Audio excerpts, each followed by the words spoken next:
Hello, Star Wars fans and YouTube. My name is, I'm a Star Wars fan. I grew up in the late 80s, early 90s. My first Star Wars was the original trilogy on television. You know, like USA or TNT or something would be playing it. And then I got into like the toys and games and books, the novels.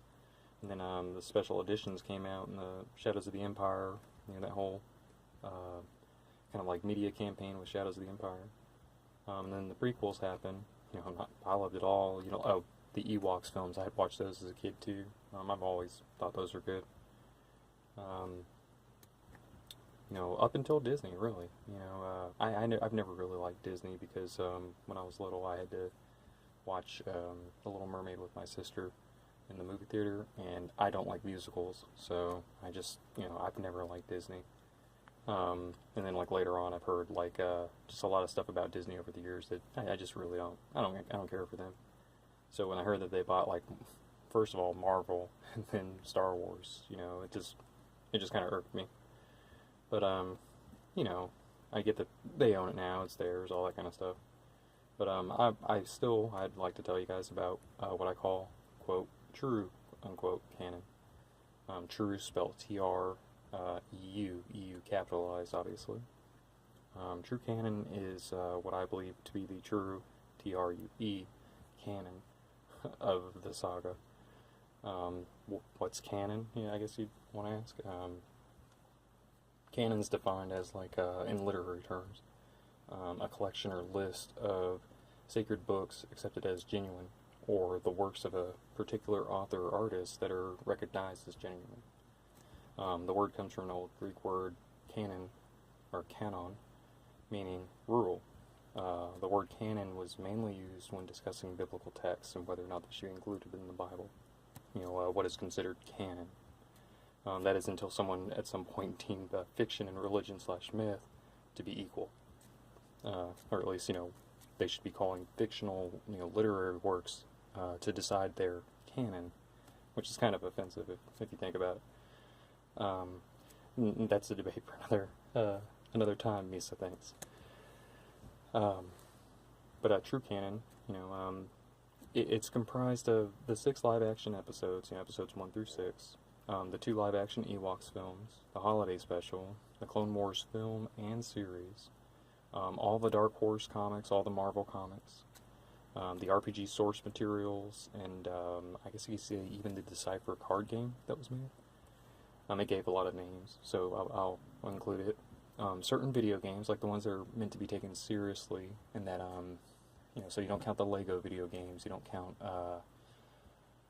like Super Star Wars on the Super NES. You probably wouldn't count that as canon, but you could use bits of it, like the little hover thing the Jawas flew around on. You could count those, or certain things that were said, or that kind of thing. But the main thing that is the true canon is the novels, or at least in my opinion, I'm going to say. They're the like legitimate continuation of the saga. It's even on the back of Heir to the Empire, right? Which wasn't the first EU novel, but they say it's the quote authorized continuation of the official authorized continuation of the saga. So, I would say that true canon is a part of the GLEU Canon, GLEU.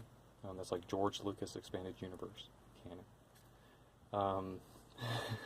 The reasoning behind these words being that the author controls the canon, so calling it a GLEU Canon or like George Lucas Expanded Universe canon or just George Lucas, canon, would be that you're putting that it's the author's work. I believe the author controls the canon, not the owner. Okay, so H.P. Lovecraft wrote a lot of great books that had to do with Cthulhu, the Cthulhu mythos. But he's no longer living, and people had to control his, his intellectual property up until now. Like they're still making like merchandise and stuff, I would say, for it. But they can't determine the canon. Anyone living today can't determine the canon. Only H.P. Lovecraft can.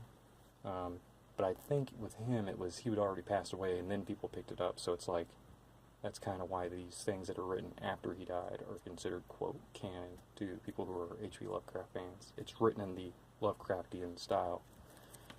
But with Star Wars, it's different. George Lucas is still alive. He simply sold his intellectual property and businesses tied to it to Disney. The reason why that body of Star Wars content is, quote, canon, and not what Disney is establishing, is because, like I said, the author would determine canon. So Lucas, in selling the franchise, just kind of split the mythos of Star Wars into his canon and whatever Disney's fan fiction ends up being. I call it fan fiction because Disney is only capable of creating fan fiction since they're a fan or a group of fans that decided to buy the IP, from Lucas. So they may own it and everything, but they're still fans that bought the subject matter or the franchise. I'm not trying to say that they don't own it in any way. I'm saying they do own it, but they're a group of fans that own it, not the author. So anything they make is it's, I'm sorry, by all definitions of the word, it's fan fiction. But it's the same thing as them calling the Book of Mormon canon, Disney calling their fan fiction canon. That's kind of a bad tangent to get on in a religion, but Star Wars kind of has the religious overtones in it with the Jedi Knights are very similar to Templars. The Sith are very similar to Satanists or witchcraft, you could say. The Dathomiri witch sisters are definitely alluding to witchcraft. But in the idea of the Force in general, that's the idea of God. You can try to argue me on that, but George Lucas is a Methodist Buddhist, so he definitely believes there's a God.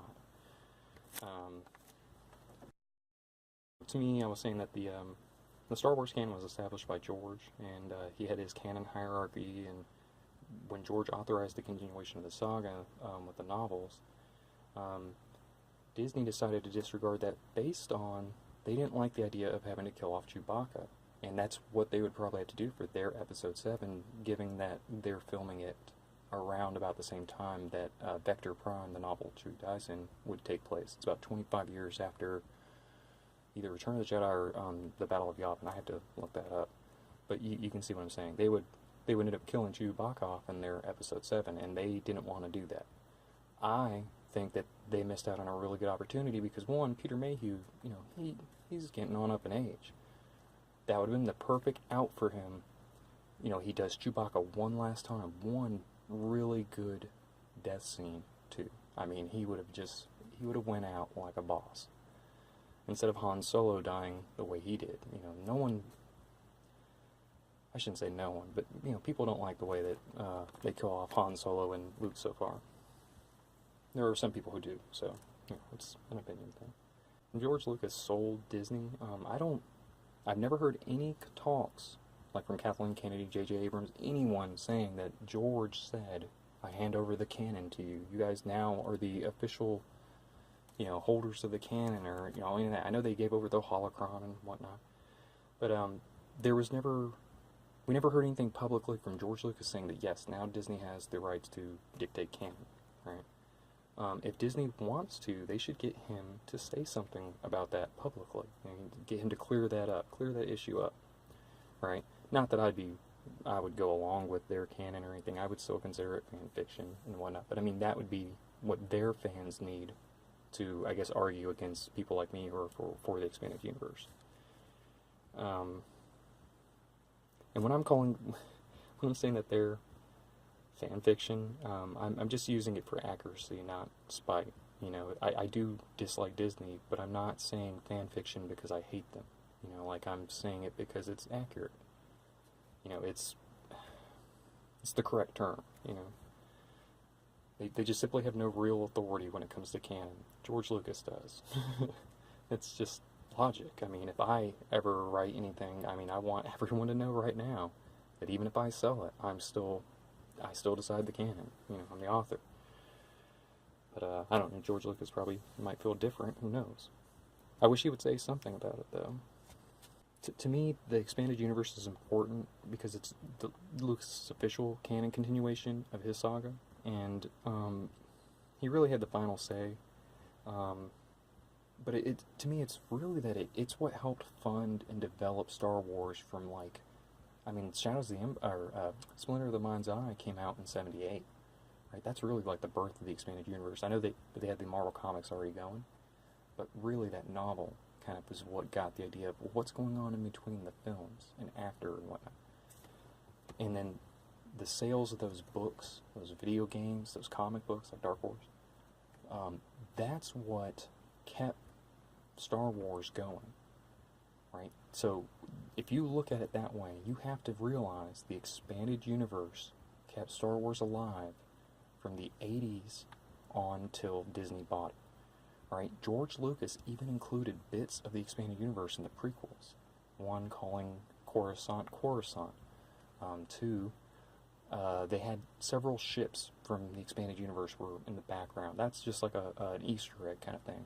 But here's something else. In Heir to the Empire, Luke seeks out Lando to identify a piece of technology and to give him kind of like guidance. Where do I go from here? What, I'm investigating this piece of technology.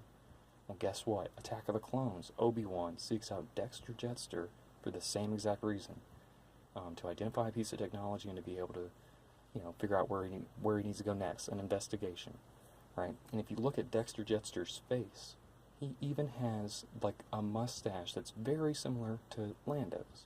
I mean, the shape, the cut of the mustache. George Lucas was clearly referencing Heir to the Empire with that scene. So for anyone who thinks he didn't like the expanded universe, oh my gosh, he couldn't be more wrong. I mean, there was so much. Even in the Clone Wars series, it's there. And then even in Disney stuff, you can tell there's still people at Lucasfilm, someone that holds the expanded universe dear. Saw Gerrera's death is mirroring Chewbacca's death from the expanded universe novels.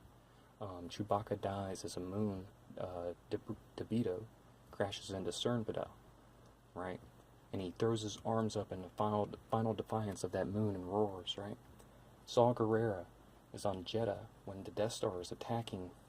It doesn't blow up Jeddah, it just destroys that Jeddah city, obviously. But what does he do when he dies? He puts his arms up in defiance of the Death Star.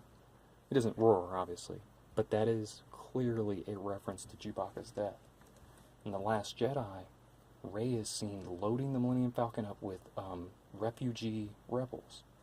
That's an allusion to when Anakin Solo, Han and Leia's youngest son, during Chewbacca's death, they're loading all these refugees up onto the Millennium Falcon off of Cernpedal. Like, a lot of people were getting off on other ships, but the Millennium Falcon was there, so they loaded up as many people as they could. And Chewbacca dies because he saves not only a little child, but also Anakin.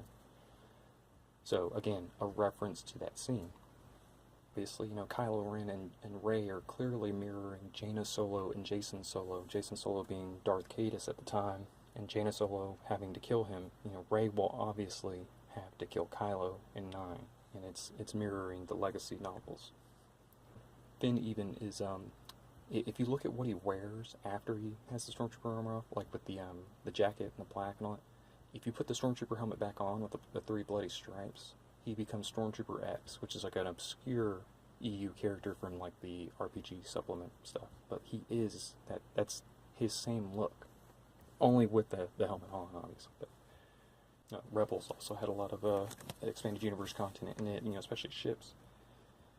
And ideas, concepts. So yeah, basically the expanded universe kept Star Wars going, and then Disney would have been able to buy Star Wars a lot sooner if it wasn't for the expanded universe. So maybe that's why, or another thing to add on why they disregarded it. But I mean, the main reason is Chewbacca dying. Oh, and something else like the expanded universe action figures that Hasbro made, like from like 2008 to 2012, are some of the most expensive action figures now if you look for them online. So it's another proof of like how good the expanded universe was and how foolish Disney was for disregarding it. Another thing is the expanded universe, if it wasn't good, which is what some people try to argue now, like Disney fans, if it wasn't as good as they're saying it is, if it was as bad as it was, it wouldn't have kept going, and there wouldn't have been so many novels, so many issues of comic books, so many video games developed for the expanded universe, like The Force Unleashed, Republic Commando, Battlefront 1 and 2, on the old Battlefront 1 and 2. The X-Wing series, there was like 4 video games out of that. Forces of Forces of Corruption. I think this what is it? I think that's what it's called. No, Empire at War. That's what it was called. Forces of Corruption was the second one. Galactic Battlegrounds. These were all adding to the expanded universe and drawing off of them. Especially Empire at War. That used so much expanded universe stuff in there. It was perfect. It's one of the best Star Wars games. To disregard the expanded universe is to disregard all the time and money spent by fans on the EU content, as well as the artists, authors that developed that canon. That's foolish, and it just shows that, well, Disney didn't think about it long enough. They didn't care enough to think about it long enough. They rushed Episode 7. They didn't think that the fans were mature enough. Okay, for one thing, children now, like the movies they see now, are so much more mature than just seeing Chewbacca die. I mean, he has the mother and father, or the mother deer get killed, in the very beginning of it, and that movie's been around forever, and kids always watch that. So, it was a foolish idea, and then mainly because, like me, for instance, I've got a whole bunch of the books, I've got a bunch of the action figures, a bunch of the comics, the video games. I've spent all this money on that, invested so much time into the expanded universe. Disney comes and just uproots it. Doesn't even ask us. Doesn't take like a poll or anything, which you would think would make more sense. Let's ask them what they want. But, so basically, like, the goal of the channel will be to kind of like undo the Lucas hate, but mainly for like the expanded universe hate. I want to kind of like show people this is what it would have been, and this is why it's good. Like, and people will say, oh, well, that's a subjective opinion kind of thing. But I think objectively, they're going to see that I'm kind of right on this. This isn't just an opinion. This is more of like a 1 + 1 = 2 kind of situation than I think 1 + 1 = 3. It's not like that. But it's mainly to raise awareness of the expanded universe. It's not going to be to hate on Disney or anything. I do want to do a video, though, of how to include their canon in the original canon, or the actual canon, or include their fan fiction in the actual canon. Because I think that some of what they're doing is good. Like, I like some of those Stormtrooper designs in Solo and Rogue One, especially. Yeah, the Scarab Trooper and the Death Trooper, the Mud Trooper. Like these look really nice. I didn't like the Mim Bam Trooper because it's just a dirty Stormtrooper with a cape on. It's not really a new trooper. And the Range Trooper kind of looked a little silly with the boots, but you kind of get it. The Patrol Trooper looked good, but I mean, they already had the Biker Scout, so it's like, well, why didn't they just do that as a Biker Scout variant? It kind of made you wonder. But I think it's because, like, the Empire uses different variants in different regions. Like, if you're on the other side of the galaxy, they're going to have different kinds of Stormtrooper armor. They're all going to have the base white Stormtrooper, but, they'll have others. Specialist troopers. But, so yeah, that's kind of like the goal of this. I didn't expect this to be 20 minutes long. I thought I could read this a little bit faster and not get sidetracked, but I did. And I just want to say, it's mainly like from all the YouTube channels I've been seeing that are doing Star Wars kind of videos that made me want to do this. The one I would say influenced me the most is Matt Wilkins' Expanded Universe. He actually champions the Expanded Universe. He's one of the few. There's another channel, Darksnovia. He does the same thing. I like their channels a lot because they don't like what Disney's doing, and they're telling you about the expanded universe. They're pointing out, why didn't they just do this? They already had the stories. They owned it. It didn't make any sense. And then what they're doing now is terrible. Just terrible. And something else about the expanded universe. They wanted a strong female character and more diversity. The New Jedi Order, they would have had so many strong female characters, it's just unreal. All they had to do is made Daisy Ridley Jaina Solo, made Adam Driver Jason Solo, found someone to be Anakin Solo. Like I said, Chewbacca is killed off, obviously. That'd be kind of like the climax of the film, and it would just make you wonder, like, well, how is this going to affect everything? You wouldn't find out until that next film came out. How did it affect everything?